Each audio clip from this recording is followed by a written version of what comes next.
ഇപ്പോൾ വരുന്ന ഒരു വാർത്തയിലേക്ക് നമ്മൾ പോവുകയാണ്. എമ്പുരാൻ സിനിമാ വിവാദം പാർലമെന്റിൽ. വിഷയം ചർച്ച ചെയ്യണമെന്നാവശ്യപ്പെട്ട് എ റഹീം MP രാജ്യസഭയിൽ നോട്ടീസ് നൽകി. വിവരങ്ങളുമായി നോബൽ ബാരിക്കാരൻ ചേരുന്നു. നോബൽ, ഈ വിവാദം ഇങ്ങനെ കൊടുമ്പിരി കൊണ്ടിരിക്കുന്ന സമയമാണ്. അപ്പോൾ ആ വിഷയം പാർലമെന്റിലും ഉന്നയിക്കുകയാണ് അല്ലേ?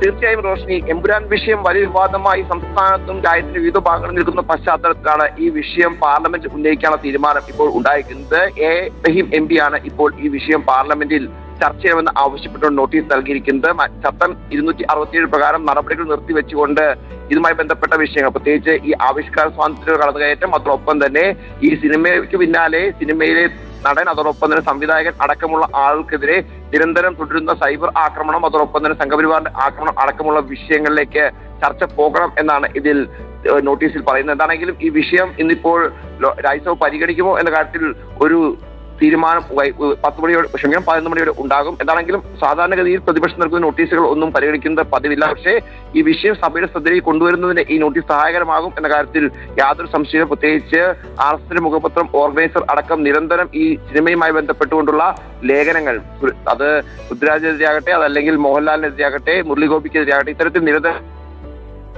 ഒപ്പം തന്നെ വലിയ തരത്തിൽ ഇത് വിഷയത്തിനെതിരെ സംഘപരിവാർ സംഘടനകളും ഒപ്പം BJP ഒക്കെ പ്രതിഷേധവും വിമർശനവും ഉന്നയിക്കുകയും ചെയ്ത സമയമാണ്. എന്താണെങ്കിലും ഈ വിഷയം ഒരു പാർലമെന്റ് ശ്രദ്ധയിൽ കൊണ്ടുവരാൻ ഈ നോട്ടീസിലൂടെ കഴിയും